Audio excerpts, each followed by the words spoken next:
नमस्कार, स्वागत है आपका हमारे चैनल पर। मैं हूं आपके साथ शिप्रा सैनी। गुजरात और हिमाचल प्रदेश विधानसभा चुनाव के नतीजे सामने आ चुके हैं। हिमाचल प्रदेश की 68 विधानसभा सीटों में से 40 सीटें जीतकर कांग्रेस पार्टी वहां सत्ता पर काबिज होने में कामयाब हुई। लेकिन वहीं गुजरात की अगर बात की जाए तो गुजरात में कांग्रेस पार्टी की शर्मनाक हार हुई है। कांग्रेस पार्टी जिस तरह से पिछले विधानसभा चुनाव नतीजों के मुकाबले इस बार जो सीटें उन्होंने हासिल की हैं, जाहिर तौर पर वो कांग्रेस पार्टी की शर्मनाक हार को ही दर्शाती है। लेकिन कांग्रेस पार्टी गुजरात में हुई इस हार को पचा नहीं पा रही है और यही वजह है कि कांग्रेस पार्टी के नेता उदित राज ने दरअसल गुजरात विधानसभा चुनाव नतीजों में गड़बड़ी की आशंका जाहिर की है।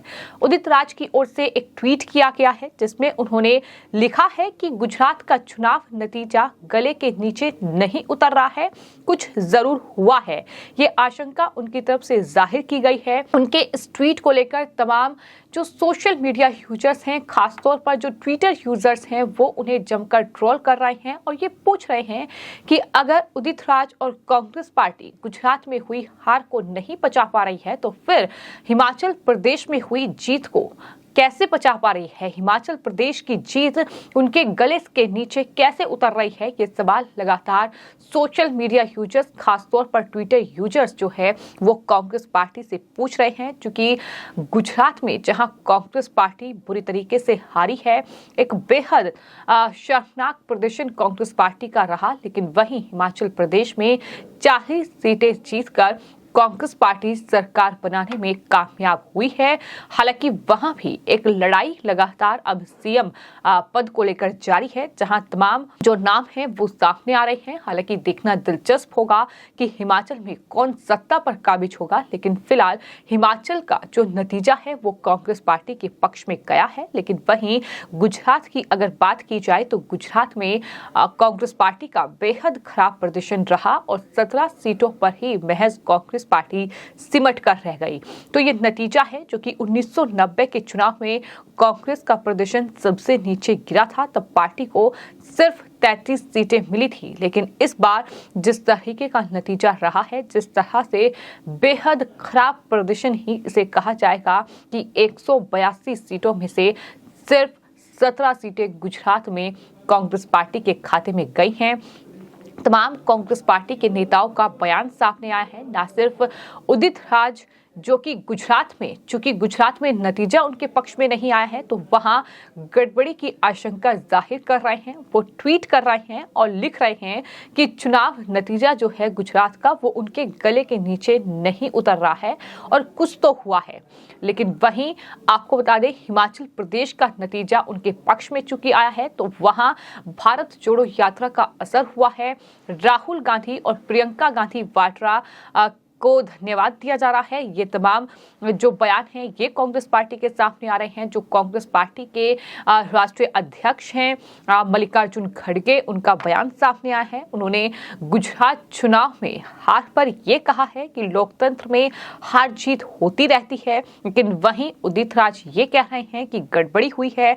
जाहिर तौर पर ये तमाम बयान हैं जो कि कांग्रेस पार्टी के सामने आ रहे हैं। लेकिन कांग्रेस पार्टी के कुछ नेता गुजरात में हुई हार के लिए सीधे तौर पर राजस्थान के मुख्यमंत्री अशोक गहलोत को जिम्मेदार ठहरा रहे हैं। क्योंकि अशोक गहलोत को ही राजस्थान की कमान कांग्रेस पार्टी ने सौंपी थी और यही वजह है कि कांग्रेस पार्टी के नेता आचार्य प्रमोद की ओर से ये कहा गया है कि गुजरात में कांग्रेस की हार की जिम्मेदारी अशोक गहलोत की है। लेकिन वहीं उनकी तरफ से ट्वीट ये भी किया गया है कि एक तरफ हिमाचल में जीत हुई है, वहां सचिन पायलट को कमान सौंपी गई थी तो वहां जीत गई है कांग्रेस पार्टी, और अशोक गहलोत को गुजरात की कमान सौंपी गई थी लेकिन वहां कांग्रेस पार्टी को हार का मुंह देखना पड़ा। तो सीधे तौर पर राजस्थान के मुख्यमंत्री अशोक गहलोत को भी गुजरात में हुई हार का जिम्मेदार ठहराया जा रहा है कांग्रेस पार्टी के कुछ नेताओं के जरिए।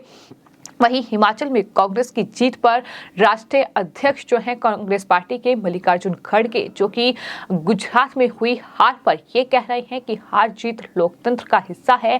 लेकिन वहीं हिमाचल में जीत पर उन्होंने कहा है कि हिमाचल प्रदेश हम जीते हैं, उसके लिए हम तमाम वोटर्स को धन्यवाद देते हैं। साथ ही उन्होंने ये भी कहा कि राहुल गांधी की भारत जोड़ो यात्रा और प्रियंका गांधी को धन्यवाद देते हैं क्योंकि ये उनकी वजह से ही हम जीते हैं, ये उनकी तरफ से कहा गया है।